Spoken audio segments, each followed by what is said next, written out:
लो भाई, हो गया चमत्कार। अब तो मुसलमान भी आ गए बाबा बागेश्वर धाम। दोस्तों, मनोज तिवारी से लेकर चंकी पांडे तक आपने एक से बढ़कर एक सेलिब्रिटीज को बाबा बागेश्वर धाम दरबार में माथा टेकते हुए देखा होगा। लेकिन जो समाज बाबा के खिलाफ हमेशा खड़ा रहता है और उन्हें मारने के लिए उनके दरबार को नष्ट करने की धमकी देता रहता है, आज उसी समाज के लोग बाबा के धाम में बैठकर उनकी कथा सुन रहे हैं। आखिर ये चमत्कार कैसे हुआ और जब मुसलमान दरबार में पहुंचे तो उनके साथ कैसा सलूक किया गया, आज के इस वीडियो में हम आपको सब कुछ बताने वाले हैं। तो वीडियो बहुत ही ज्यादा इंटरेस्टिंग होने वाला है, इसलिए जरूर देखिए आखिर तक। और अगर अभी तक आपने हमारे चैनल अनोखी दुनिया को सब्सक्राइब नहीं किया है तो जल्दी से कर लीजिए और कमेंट्स में जय बागेश्वर धाम जरूर लिखें। धीरेन्द्र शास्त्री एक ऐसे शख्स हैं जिसने मात्र 26 साल की उम्र में पूरे भारत को अपना कायल बना रखा है। जहां कहीं भी ये प्रवचन सुनाने जाते हैं, लोग भागे भागे चले आते हैं। इसका सबसे बड़ा नमूना आपने बिहार में देखा ही होगा। बाबा बागेश्वर धाम सरकार का प्रवचन सुनने के लिए इतनी बड़ी संख्या में लोग आए कि जहां पर दरबार सजा था उसके 10 किलोमीटर तक सड़कें जाम पड़ गई। लोगों के जाने की जगह भी नहीं मिल रही थी। लाखों की संख्या में लोग दरबार में पहुंच रहे थे कि बाबा को खुद हाथ जोड़कर लोगों से कहना पड़ा कि आप अपने घर में ही रहकर टीवी पर कार्यक्रम देखें, क्योंकि दरबार में इतने सारे लोगों को इकट्ठा करना नामुमकिन सा है। ऐसे में जाहिर सी बात है कि आजकल बड़े बड़े फिल्मी सितारों की फिल्में जो थिएटरों में आती हैं और चली जाती हैं, लोग उन फिल्मों को झांकने भी नहीं जाते। लेकिन एक 26 साल का व्यक्ति कथा सुनाकर इतने सारे लोगों को इकट्ठा कर लेता है। ये सच में किसी चमत्कार से कम नहीं है। हालांकि बाबा बागेश्वर धाम की कथा और उनके चमत्कारों को लेकर कई सारे सवाल उठते रहते हैं। लोगों ने बहुत सी बातें की। बाबा अपनी शक्तियों का दुरुपयोग करते हैं, लोगों को बहकाते हैं, फुसलाते हैं, उनसे झूठ बोलते हैं। लेकिन जितनी बार लोगों ने बाबा के ऊपर उंगली उठाई, उतनी ही बार बाबा बागेश्वर धाम ने उन्हें करारा जवाब दिया। सिर्फ भारत में ही नहीं बल्कि विदेशों तक में जाकर दोस्तों बाबा बागेश्वर धाम अपनी कथाओं और अद्भुत चमत्कारों से लोगों को कायल बना चुके हैं। जहां लोग दरबार में जाकर अपनी अर्जी लगाते हैं और जिस कारण से भी वो अर्जी लग जाती है, बाबा उसे स्टेज पर बुलाते हैं। लेकिन उनके स्टेज पर आने से पहले ही उनके दुख तकलीफ एक कागज पर लिख देते हैं। और जब उस शख्स से पूछा जाता है तो वो कहता है कि हाँ, बाबा ने कागज में जो लिखा है मेरे मन में वही सवाल था। उनके चमत्कारों को देखकर बॉलीवुड से लेकर साउथ इंडस्ट्री तक बड़े बड़े सेलिब्रिटी ने बाबा के दरबार में माथा टेका और प्रभु श्री राम और हनुमान जी के भजनों पर नाचा गाया भी।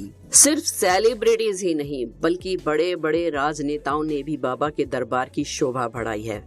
पर इतना कुछ होने के बावजूद भी कुछ लोग ऐसे हैं जो ये कहते हैं कि बाबा बागेश्वर केवल लोगों का दिमाग पढ़ते हैं और अपनी इसी दिमाग पढ़ने की कला से वो लोगों को बेवकूफ बना रहे हैं। जब ये बात बागेश्वर बाबा तक पहुंची तो उन्होंने अपनी शक्तियों का अद्भुत नमूना दिखाया।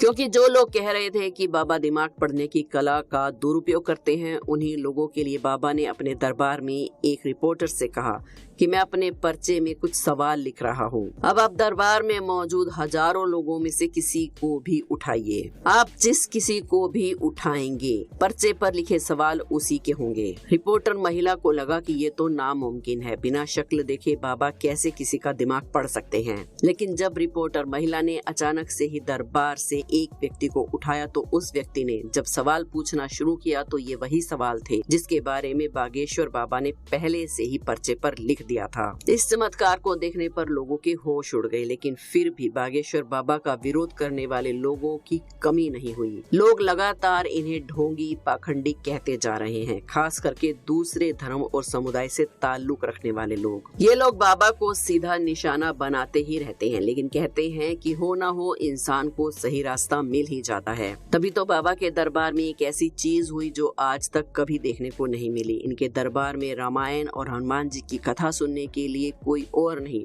बल्कि मुस्लिम समुदाय के लोग दरबार में बड़े आनंद से बैठे हुए नजर आए और बाबा की कथाएं भी सुन रहे थे। अगर आपको मेरी बात पर यकीन नहीं आता तो आप अपनी आंखों से देख सकते हैं इस वीडियो में कैसे यहाँ पर दर्जनों की संख्या में मुस्लिम भाई बैठकर बागेश्वर बाबा की कथा सुन रहे हैं। और हद तो तब हो गई जब उनमें से कुछ लोग कहते हैं कि हम बाबा का कार्यक्रम हर रोज टीवी पर भी देखते हैं और उनके द्वारा कहे गए प्रवचन सुनने के बाद हमारे मन को बहुत शांति मिलती है। असल में ये लोग बोहरा मुस्लिम समुदाय से ताल्लुक रखते हैं, जिन्हें भला बुरा अच्छा बुरा सब मालूम होता है। तभी तो इन्होंने बाबा के दरबार में आने का फैसला किया और जब ये लोग दरबार में नहीं आ पाते तो बाबा के प्रवचन टीवी या रेडियो वगैरह पर सुनते हैं। दोस्तों, अब आप खुद ही सोच लीजिए कि ये कितना ज्यादा हैरान करने वाली बात है, क्योंकि अभी कुछ ही समय पहले जब हिंदू मुस्लिम विवाद हो रहा था तो बागेश्वर बाबा ने खुद कहा था कि हमारे भगवान से जुड़ी किसी भी चीज को नुकसान जो पहुंचाएगा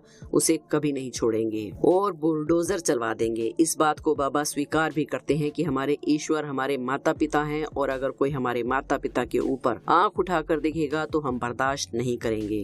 जब बागेश्वर बाबा ने ये बात कही तो हिंदू मुस्लिम विवाद और भी ज्यादा बढ़ गया। कुछ लोग इसके विरोध में आ गए और कुछ लोग बड़ी संख्या में बाबा बागेश्वर का समर्थन करने लगे। यहाँ तक कि जब बाबा बागेश्वर धाम बिहार गए थे तो लालू प्रसाद यादव के बेटे ने यहाँ तक कहा था कि अगर धीरेन्द्र शास्त्री हमारे यहाँ कर हिंदू मुस्लिम विवाद खड़ा करेंगे, दोनों धर्मों को आपस में लड़ाएंगे तो हम उन्हें एयरपोर्ट से ही भगा देंगे। यानी कि बागेश्वर बाबा को बिहार ना जाने की खुली धमकी मिली थी, सिर्फ और सिर्फ इसलिए क्योंकि वो हिंदू धर्म और उससे जुड़ी मान्यताओं पर सच्चा विश्वास रखते हैं। और ये चीजें आजकल लोगों को भला कहाँ पसंद आती हैं। लेकिन फिर भी इतनी रोक टोक करने के बावजूद भी न केवल बागेश्वर बाबा बिहार गए बल्कि वहाँ पर इतना बड़ा कार्यक्रम किया कि पूरा देश हिल गया। किसी ने भी इतना बड़ा कार्यक्रम आज तक नहीं देखा था और अब तो बाबा का क्रेज इतना ज्यादा सिर चढ़कर बोल रहा है कि दूसरे धर्मों के लोग भी बाबा की मोहित कर देने वाली वाणी में हनुमान जी और प्रभु श्री राम की कथाएं सुनने के लिए बेताब हैं। इसका जीता जागता उदाहरण आपकी आंखों के सामने है, क्योंकि किसी दूसरे धर्म से ताल्लुक रखते हुए भी हिंदू धर्म की मान्यताओं को अपनाना, उनसे जुड़े प्रवचन सुनना कोई छोटी बात नहीं है। पर अब सवाल ये खड़ा होता है कि जब मुस्लिम समुदाय के लोग बाबा के दरबार में गए तो उनके साथ क्या क्या किया गया।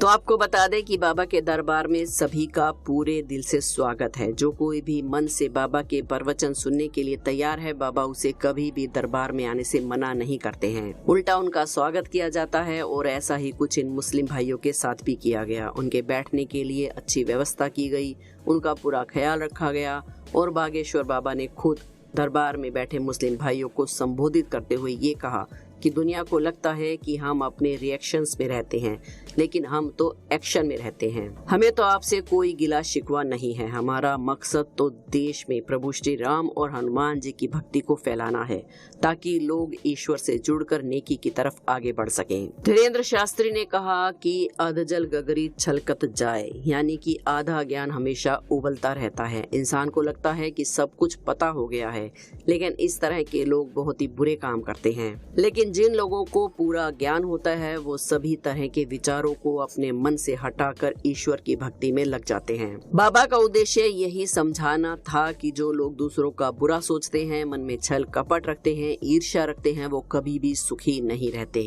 उनका मन हमेशा विचलित रहता है। लेकिन जो लोग ईश्वर में अपना मन लगाते हैं, भगवान को अपना साथी समझते हैं, उन्हें कभी कोई तकलीफ नहीं होती। और शायद बागेश्वर बाबा इसी चीज का जीता जागता प्रमाण है, क्योंकि 9 साल की छोटी सी उम्र में जब बच्चे को भगवान शब्द का मतलब भी ठीक से नहीं मालूम होता, तभी ये हनुमान जी की भक्ति में लीन हो गए थे और 12 साल की उम्र में अपने दादाजी के साथ कथाएं करनी शुरू कर दी थी। बागेश्वर बाबा जो सबको अपनी बातों से मोह लेते हैं, अपना भक्त बना लेते हैं, ये सब कुछ एक दिन में नहीं हुआ, बल्कि बाबा सालों से हनुमान जी की भक्ति करते चले आ रहे हैं। और इसी का परिणाम है कि वो एक ऐसी अलौकिक शक्तियों के मालिक हैं जिसकी मदद से बाबा किसी के भी दुख तकलीफों को जानकर उनका समाधान निकाल लेते हैं। और यही वजह है कि बाबा बागेश्वर धाम सरकार के दरबार में हजारों लोग इकट्ठा होते हैं। लोग उनकी एक झलक देखने के लिए बेताब रहते हैं और जो इनके दरबार में नहीं पहुंच पाते वो टीवी के सामने टकटकी लगाए